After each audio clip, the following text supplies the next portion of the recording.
Welcome once again to Vegas Valley Treasures. My name is Kenneth. I am your host, your hand model, and the crazy Vegas Valley treasure hunter, self-proclaimed. What that means is I go out and buy pretty things and gets me into trouble because I have way too many things that need new homes now. On our last video, we were going and decomposing a three-strand bracelet. Three-strand necklace. My apologies. And we wound up making a bracelet. Where did I put that? Oh, here it is. It's a pretty little thing right here. And this turned out very nice, and I've got some extra beads that were associated with it, and we'll figure out what to do with that later. The rest of the beads, unfortunately, as I was going through it, I kept finding more and more beads that were just falling apart. As a matter of fact, they're like shedding onto my little stage area here. So I'm just going to dispose of these. It's not worth my time. The rest of the pieces went into my little bead jar for future use. So let's get rid of these. One less problem, don't have to worry about it. Let's take a look at this. This is another piece I need to work with. So these are stone beads, and got a little dirt here. Let's pull that off. Lovely. The ends on this are gone. It's still on a wire, but I guess we can rewire it, or we could redesign it. I think I'd like to put some more pieces on here, but as you can see, I mean I could just close the loop and put connectors on here, but I don't think that would look very good. So let's tear it down and figure out what we want to do with it, shall we? So there we go. Let's flatten this out a bit to make the decomposition a little easier. So we got small stone beads and large stone beads. We're going to separate them into piles. And that seems to be the pattern here. 1 small, 3 large, and so on.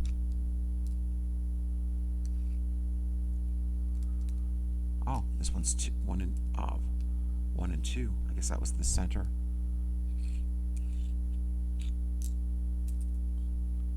Nice. I can't complain about the look of the beads themselves. It just wasn't a complete piece.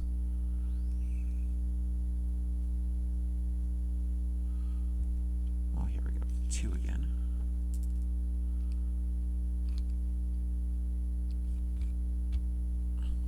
Come on. With all the beads that preceded it, you'd think that that one would have had an easier time coming off the wire. It's a thick wire, though. That's good. At least when we rewire this, at least I know it'll have an easier time coming back together. And last but not least, and let's put the wire to the side. Figure out if we want to use that for our future project. That one's interestingly whiter than the other ones. Okay, so I'm thinking let's rewire this into a new necklace. I've got a nice piece of gold tone wire right here, and it shouldn't take much to redo this. The only question is, do we want to add anything to it? I was thinking maybe. I mean, we could use some of the beads from the previous piece if we wanted to put a centerpiece on this. And what else would work for that? I don't know. Maybe not. I don't see anything that really works or pops in my head for green, except for maybe this blue bead. Would that really work? Oh, look at that, I dropped a green bead right next to it. Go figure. Would this work? Nah. Okay, so I don't think we need these.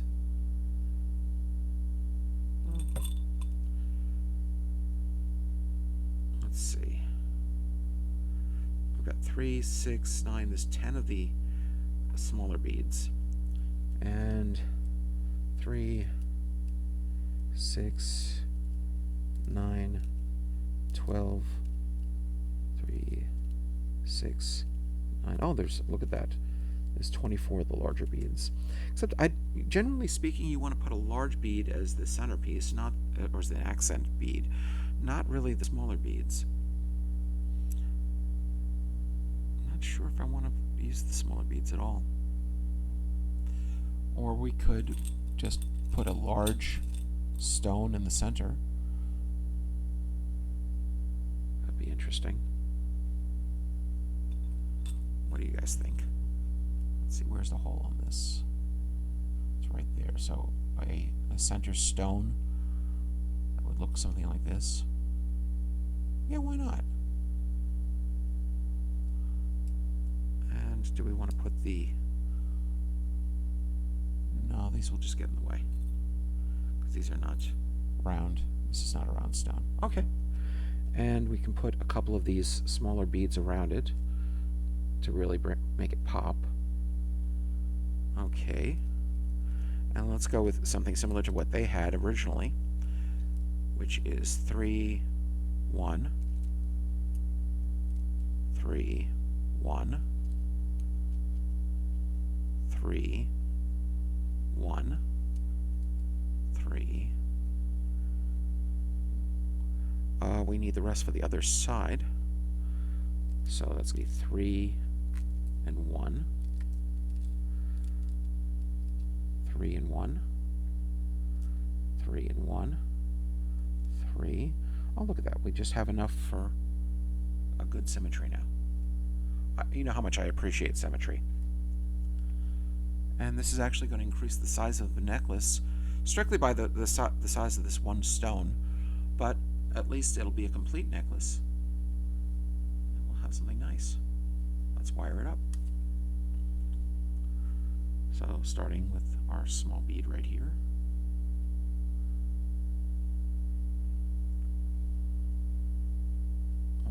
We're just going to bead straight through because we don't need to measure it. We already know that this is at least the size of a necklace. And we already see the pattern, so as long as we maintain the pattern as we're going through, we shouldn't have any problems. And we'll put a pair of jump rings on either side, a lovely lobster clasp to hold it together. And when we're done, we will have a completed necklace. And we will have not wasted one piece. As a matter of fact, all we've done is add a center stone. We've changed the layout of this and added a little hardware. Hardware being the wire, the jump rings, the clasp, and we'll actually put an extender on it too, so that we have a little flexibility. So we'll grab a little wire, not a wire, a little bit of chain, and do that.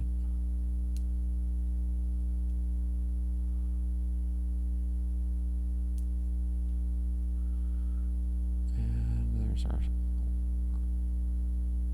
lovely centerpiece. I mean, so far this looks great, right? That's going to really be a nice necklace.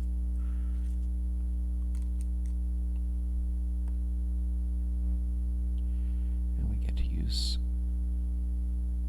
a lot more of this than I was expecting. I was thinking maybe it was going to make a bracelet, but we've certainly changed our mind here. Getting back to the original concept, we made it a little bit better, in my opinion. We've changed the pattern to the original concept pattern without going 3 3 1 2 1.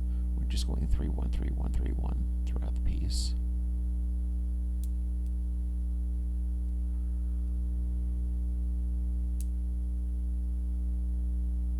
It's going to be a heavy piece, though, I'll give you that.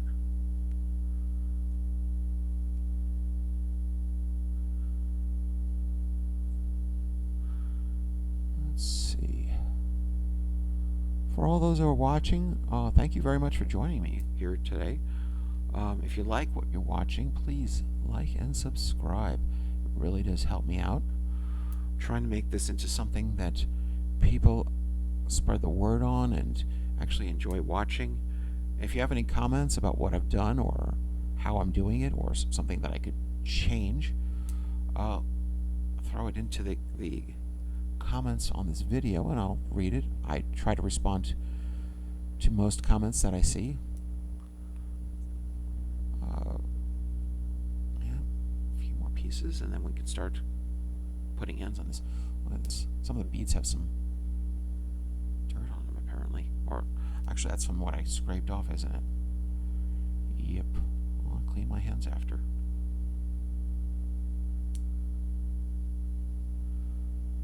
Two more. And the last bead.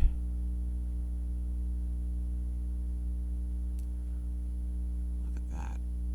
I like that. Okay, so let's close it off and finish it. A little hardware, a couple of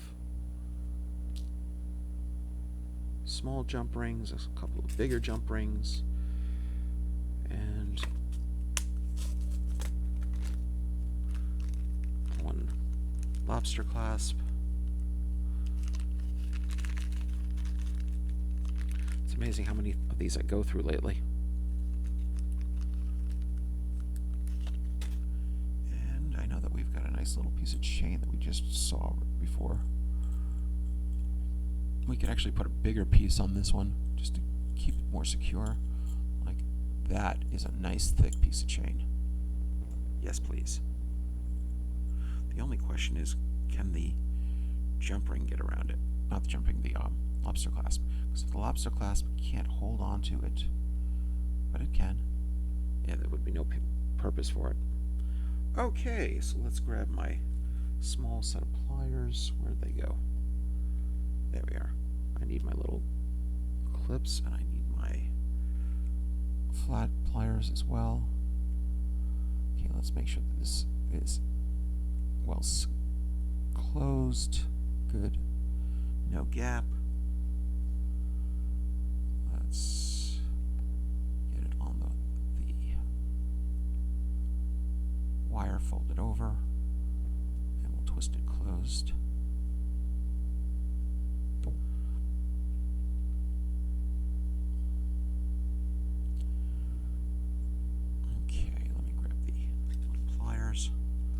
I'm getting better at this. So what I do is I just hold it close to the top and I just keep scooching it down so that as I twist, the wire that I folded over wraps around the main wire. I wind up with a good closure.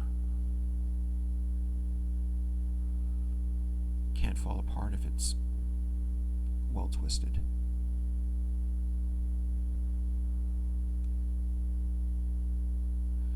Each time I twist, I release the pressure a little bit on the pliers to allow the wire beneath it to twist around.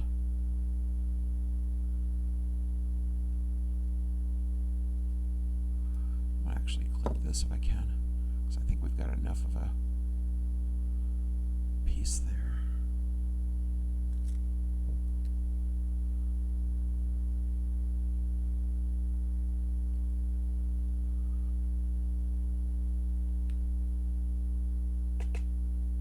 And we'll just give it another twist to get that tail out of the way.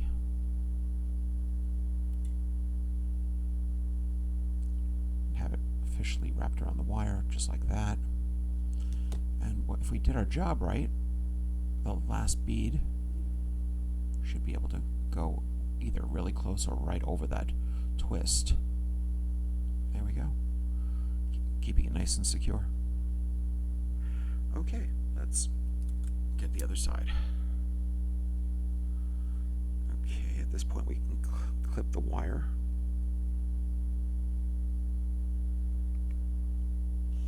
And get the extra out of the way. Stay. Okay.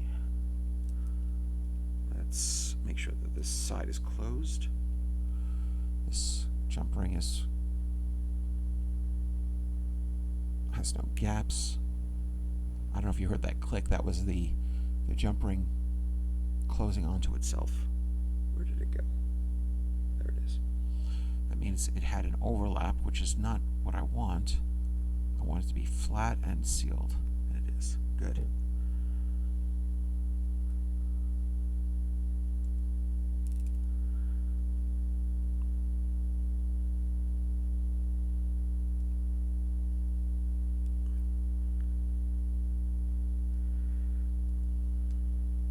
Okay, let's start twisting.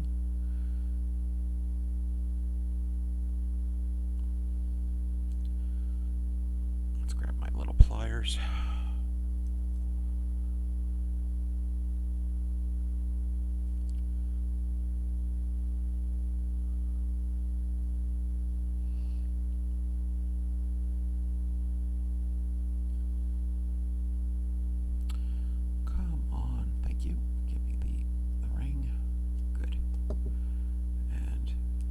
Good.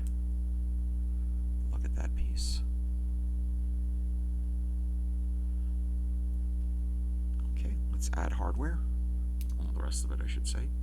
So, one jump ring. Let's open you up and put the lobster clasp. And we'll close you around the existing jump ring. Make sure that it's sealed. No gaps. Good. Other side. Let's open this up. And we'll put you around the extender and the existing jump ring. We'll close you up.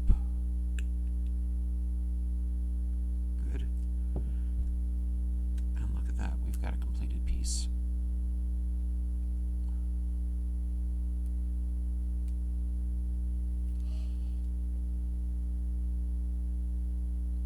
That looks pretty. I like that.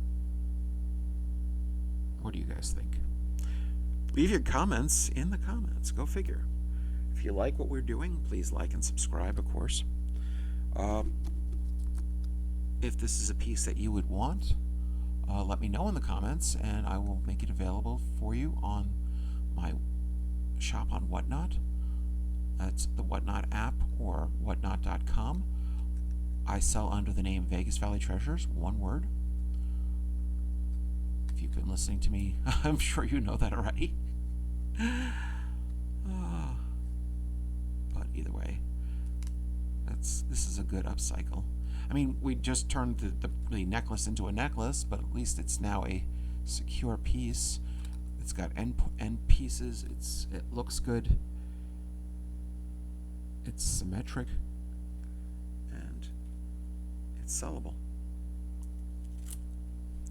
Well, thank you very much once again for joining me for this little upcycle journey that we had.